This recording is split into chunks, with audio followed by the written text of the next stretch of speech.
The Coach of the Six Insides is a fascinating blend of mime, dancing, and acting, and music based on James Joyce's Finnegans Wake. It opened off-Broadway 2 years ago and immediately walked off, or I'd better say danced off, with 2 major awards for theater achievement. The Vernon Rice Award of the New York Drama Desk and the Obie, another highly prized off-Broadway laurel. And then there followed a highly successful series of performances at 3 important European festivals, Spoleto, Paris, and Dublin. And subsequently, after a Canadian and American tour, the Coach took off for Hawaii and Japan, where it made history as the first American play in English to be seen in Tokyo.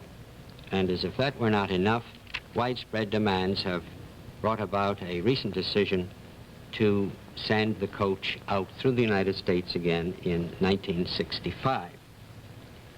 I find the creator of the Coach for the Six Insides somewhat difficult to characterize. She is a concert dancer of note. She's a choreographer. She's been a performer in the theater. She's been a director in the theater. And when I was most puzzled, I came across this. When the Coach opened in Chicago, Donald Henahan, the Chicago Daily News critic, expressed his delight this way. He says, "Who imagined that Finnegans Wake could be dramatized?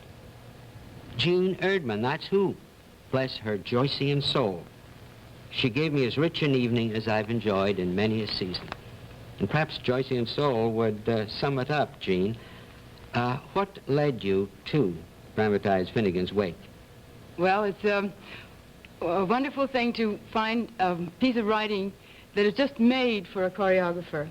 And that's what Finnegans Wake is. It's full of, all the language is rhythmic and poetic, has many, many layers of meaning. It's very suggestive. You should never try to decide what one meaning is, because there are at least 20 for every sentence, you see? So that in the language of movement, which can carry images quickly and you can get meanings quickly out of movement, so this language doesn't bind you down to defining things. And as I began my career dancing with pure movement, I realized that a vital rhythm is what's necessary in the theater. It doesn't matter whether you just sit still or whether you move around. It isn't only in dancing that rhythm counts, you see, or music. So as I added different elements to my works, I found finally that with this written material, I was able to find actors to move in with me as though they were dancers, and I found the right composer in Teiji Ito and the right designer in Milton Howarth, who did the designs for the stage show. In other words, Finnegans Wake turned out to be a natural for It's a natural for a choreographer who wants to make a total theater event. Now, we're going to see only a small portion of what's a full evening in the theater. Will you set the stage for us? Yes, well, we're going to do now just the second half of the first act. And there are 3 acts, you see. It goes on for quite a while.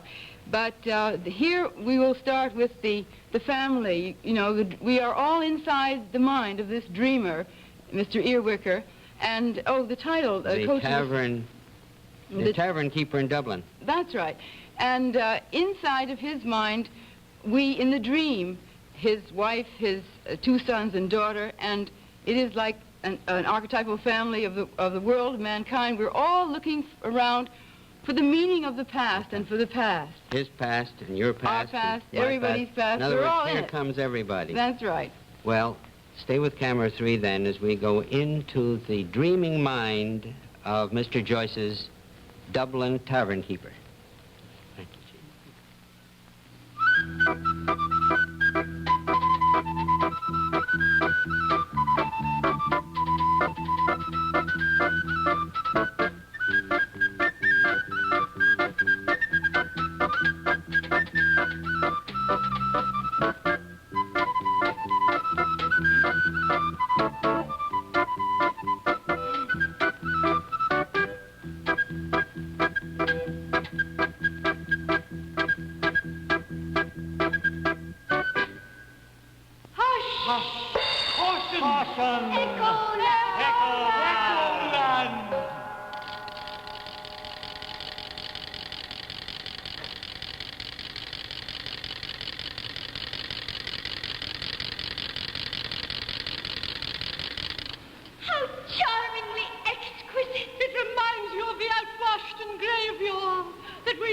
be blurring on the blotch wall of his encamped house. You say? I say, the remains of the outworn graveyard where used to be buried the Talwyn Dipsy incubus. Used to? It is well known. Oh, that he lays dormant, from the macroborg of Holdhard to the microberg of Pied de Poudre. The silence speaks the scene. Fake.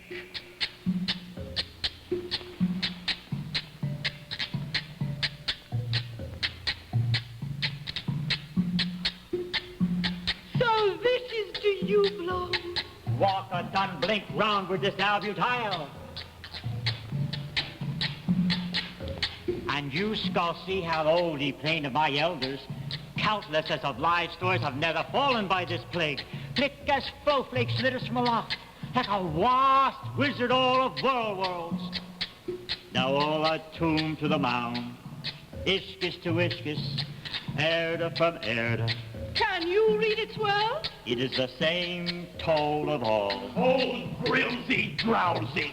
He was poached on in that egg-tentacle spot.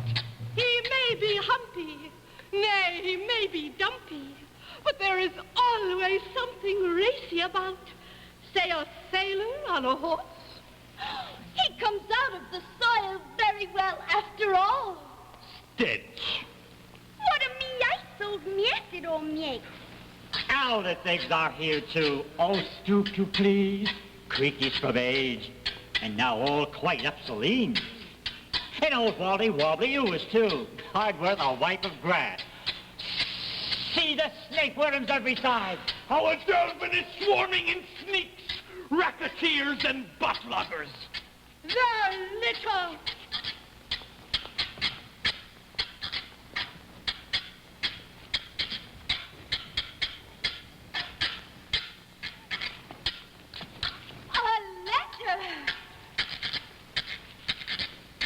Letter, carried of Shawn, son of Heck.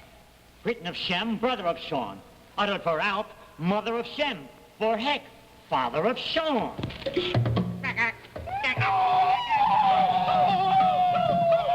What clashes here?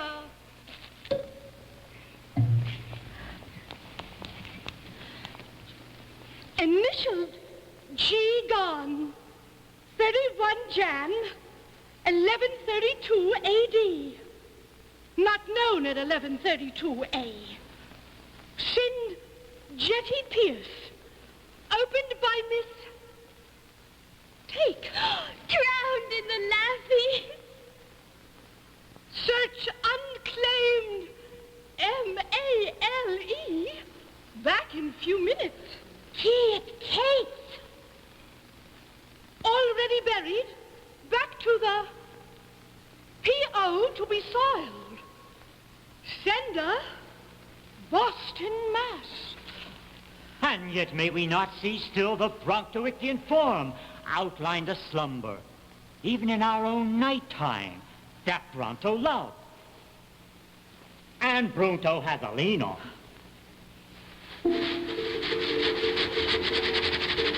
The letter! The letter!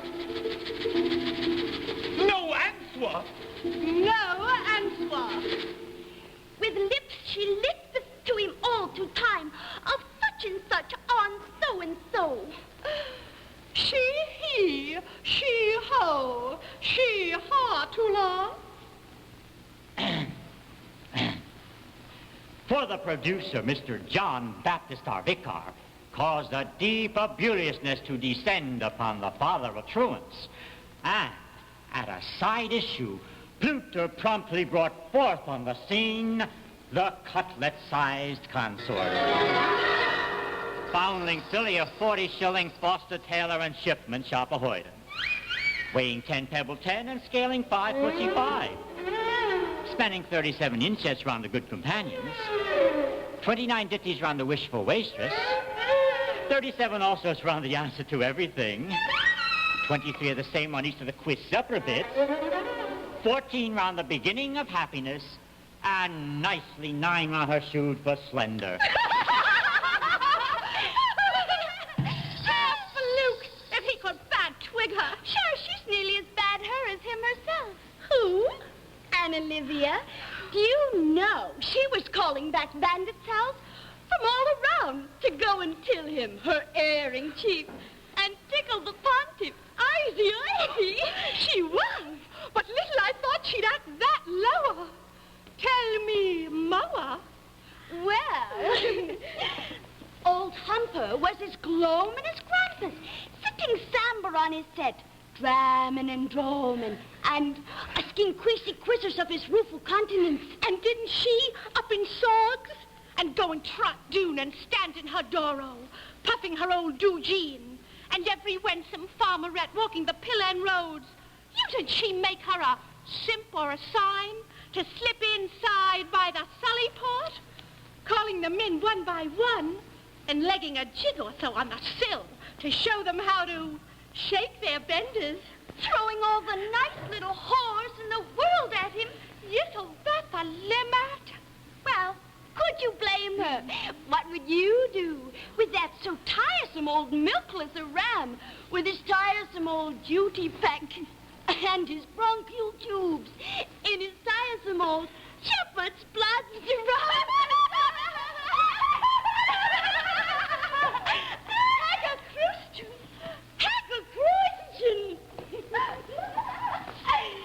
If you're not ruined by that one, she'll not do you any whim.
When the tabs go up, as we discover, because he knew too much, has been divorced into disgrace court by Isolde, a bewitching blonde who dimples delightfully, who, having jilted Glug, is being fatally fascinated by Chuff, the fine, frank, fair-haired fellow of the fairy tales, who wrestles for top hole with the bold, bad, bleak boy Glug, until they add embrace a pattern of somebody else or other, after which they are both carried off the set and brought home to be well soaped, sponged, and scrubbed. Knock, knock. Who's without? Without what? An apple. This is the glider that gladdens a girl, that lifted the wind, that lifted the leaves, that folded the fruit, that hung on the tree, that grew in the garden, Galgate. Why is that man? For he's doing her wrong. Wait.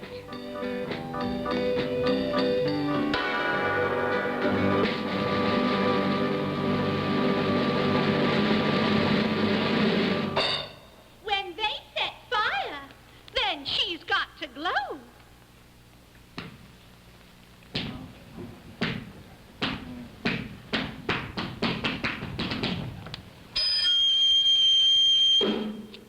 Shelfie was an angel then, and his sword fleshed light like lightning.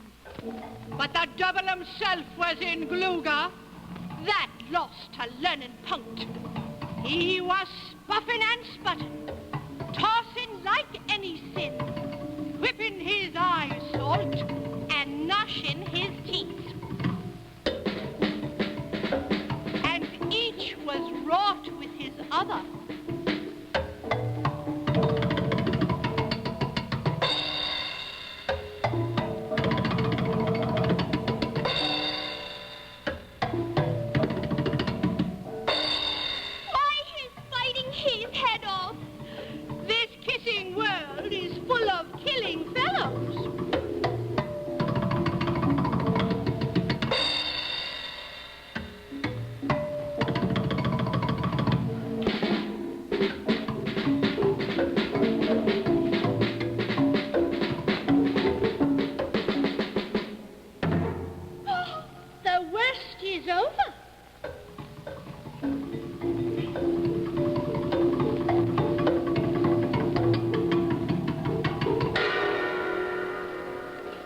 straighter nor a pole post.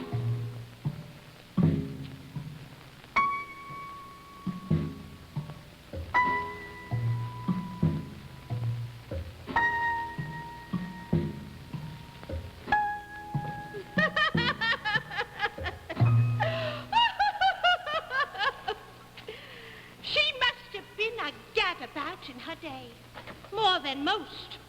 The necker she was, the dive line, casting her perils before our swain.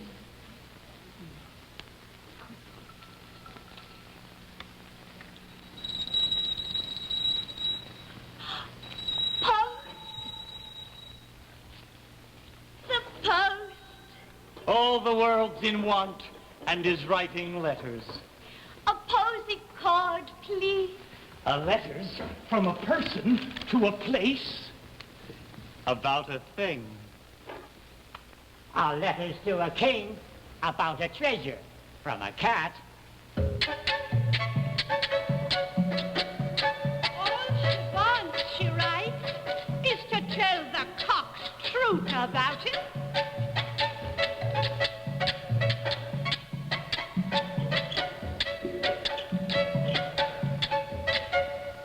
The bird in the case was Belinda of the Dorans.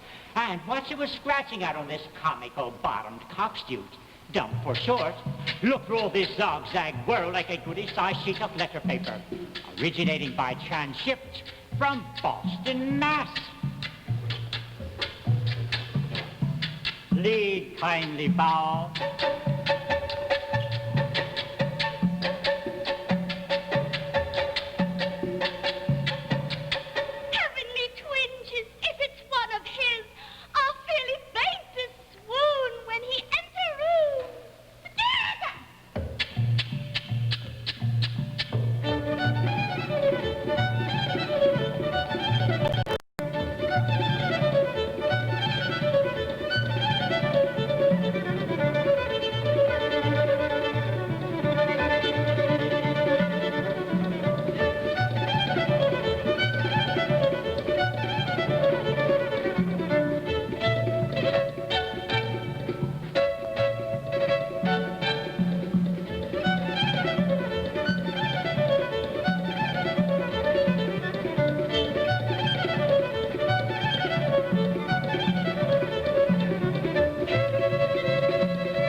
Man saved by his sillied woman. Crack-a-joking away like a hearse on fire. The elm that whimpers at the top told the stone that moans when stricken. Wind broke it. Wait for it. Reed wrote it. Hand tore it. And wild went war. Hen treed it. And plight pledged peace. It was folded with cunning, Filled with crime. Uptied by a harlot. Undone by a child. It was life. But was it fair?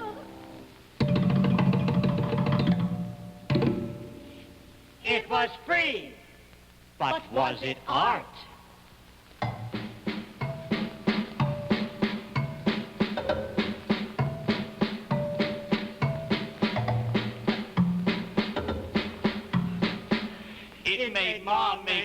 Mary and Sissy so shy. And rub some shine off Shem. And put some shame into Shawn. And that was how from sin from sun a city arose with big fun fun. Oh, Now tell me. tell me, Tell me. tell me, tell me then. What was it?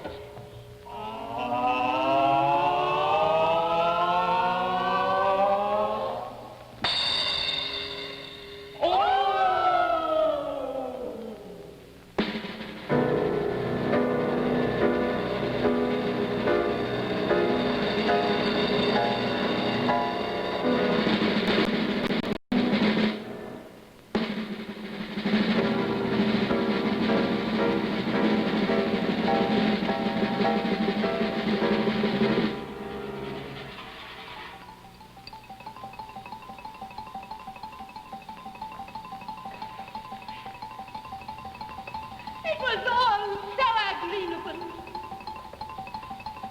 In our gears, clutch her.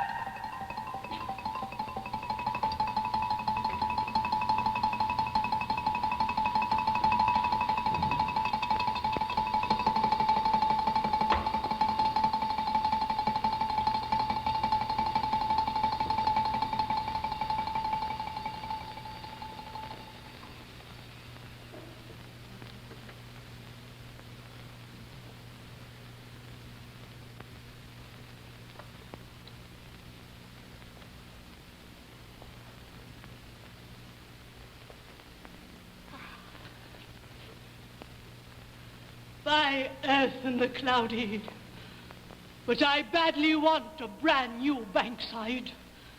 Bedamped I do, and a plumper at that. For the putty affair I have is wore out, so it is. Sitting, yapping, and waiting for my old day in Udder, my life in death companion, to wake himself out of his winter's doze and bore me down like he used to. Only for me short British bed, made as snug as it smells, it's out I limp. And off with me to the slums della Tolka, or the plague at Clontarf, to feel the gay air of me salt troublin' bay, and the race of the sea wind up me embouchure.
Jean